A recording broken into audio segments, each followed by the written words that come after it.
Hello, mouth part 2. I forgot to tell you one or two important bits in the last video. Right, going back to the bed angle and the front infill. The bed angle goes almost to a feather edge, but I don't think you want a feather edge because it's quite weak. So exaggerating what I'm trying to show you.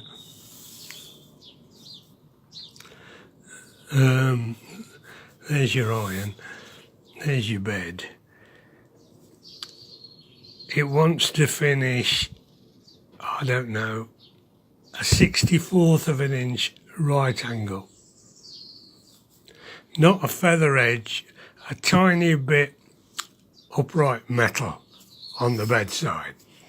On the front, I did explain, I leave about a 16th of an inch. It can be less, it can be more, but if you've got to open it up at a later date, you don't want a lot of metal to file off with those tiny files. So I leave a 16th. But that was a bit of a try. If you go to a feather edge, you get a very, very fine mouth, but you've got a feather edge. And also, if you leave that little tiny bit of surplus metal, when you've finished the plane, very often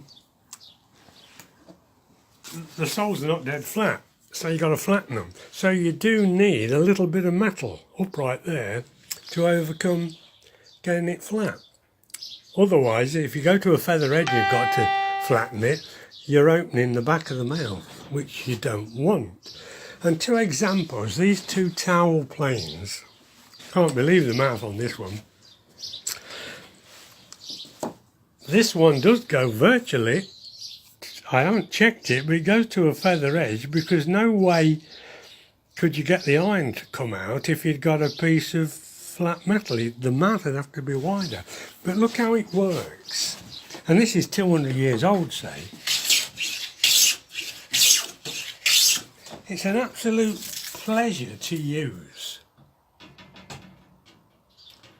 One of the finest mouths I've come across. Now this is a towel which still works, I think. I was just putting the iron in this when Sarah came down to do the video.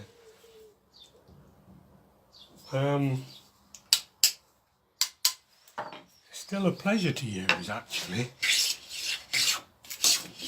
Not quite, I haven't set it quite right. Still a pleasure to use, but some Wally or gentleman at a later date opened the mouth up.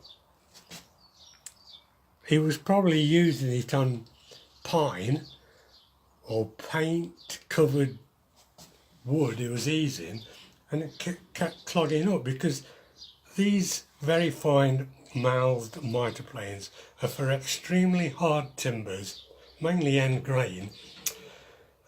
So you're never taking or attempting to take thick shavings off. You're taking minuscule feather-light shavings. But this man, probably in the building trade, got this plane at some time or other, got frustrated with it blocking up, opened it up, which is a bit of a shame. Yep. Nibden snack irons.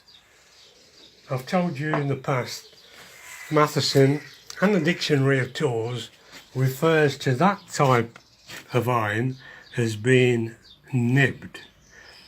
A snack iron is cut away at the side.